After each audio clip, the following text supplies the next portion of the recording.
Hello friends, તમારે કોઈ પણ ફોટાને એચડીમાં કન્વર્ટ કરવા માટે એક એપ્લિકેશનની જરૂર પડશે. તેનું નામ છે રેમિની કરીને. તો ઓપન કરીને તમને બતાવી દઉં. ઓપન કરજો. એડ આવશે એટલે સ્કીપ કરી દેજો. પછી એન છે લખેલું છે એના પર ક્લિક કરજો. કોઈ પણ ફોટાને લઈ લઉં. દેખો આ જૂનો છે તે એને લઉં. એની ક્વોલિટી જોઈ લેજો. પછી ક્લિક કરજો ખરાબ.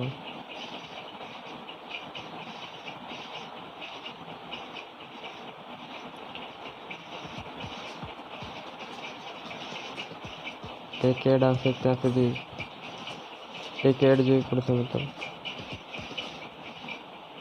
સેકન્ડ પૂરો થાય એટલે પછી ક્લોઝ ઉપર છે એ ક્લોઝ પર દબાવી દેજો. એ ચોક ક્લોઝના બટનમાં.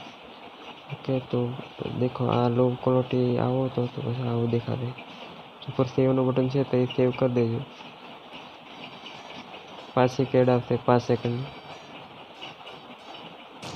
તો પૂરી થવા દેજો, નહીં તો ફોટો સેવ નહીં થાય. એટલે એડ પૂરી થાય પછી ક્લોઝ કરજો, નહીં તો સેવ નહીં થાય પાછું. ઓકે, તો ગેલેરીમાં સેવ થઈ ગયો છે ફોટો, જોઈ લેજો. મતલબ ઓકે, તો આવી રીતે તમે કોઈ પણ ફોટાને એચડીમાં કન્વર્ટ કરી શકો છો. ઓકે બાય, મળશું નેક્સ્ટ વિડીયોમાં. અને આ એપની લિંક ડિસ્ક્રિપ્શનમાં આપેલી છે, તો ડાઉનલોડ કરી શકો છો. અને પ્લે સ્ટોર પરથી પણ ડાઉનલોડ કરી શકો છો. Okay bye.